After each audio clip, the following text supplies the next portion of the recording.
clé dans sa recherche, c'est d'atteindre le fameux marché gris, c'est-à-dire le marché où il n'y a pas d'annonce.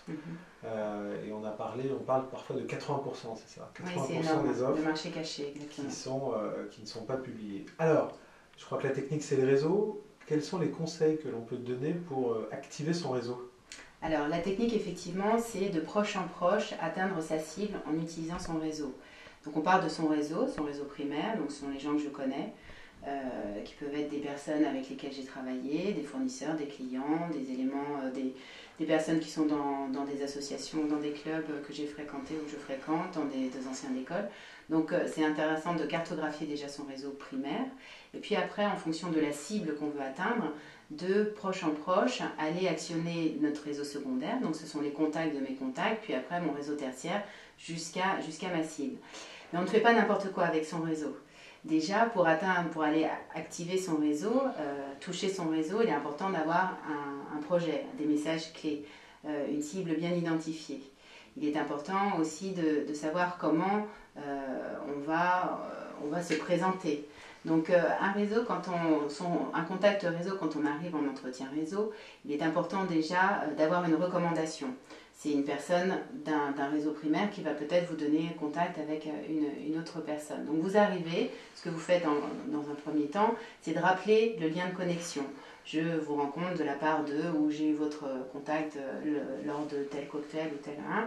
Voilà, donc vous rappelez le lien qui vous lie avec cette personne, vous cadrez le temps, de combien de temps vous disposez, c'est important de poser les choses, et vous allez faire votre pitch. À ce moment-là, à la fin du pitch, vous allez exprimer votre demande.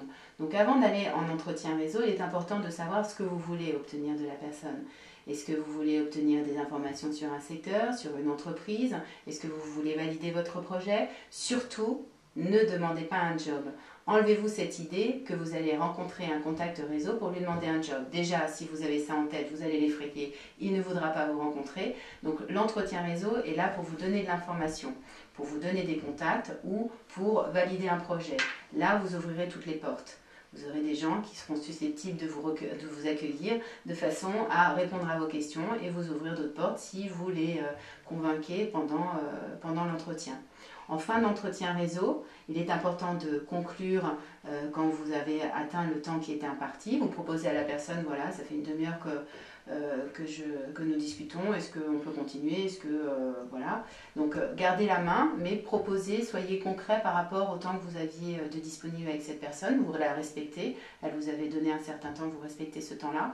Sachez résumer ce que vous êtes dit, sachez dire, bon ben voilà, vous m'avez parlé à tel moment de telle personne, de tel contact, de telle entreprise, est-ce que vous avez des gens que je pourrais solliciter de votre part? Donc soyez au clair par rapport à ce que vous voulez demander et demander. Et puis la question bonus, c'est quelque chose qui est toujours plutôt bien perçu. À vous de demander à la personne comment vous pouvez lui être utile. C'est important, vous renvoyez l'ascenseur.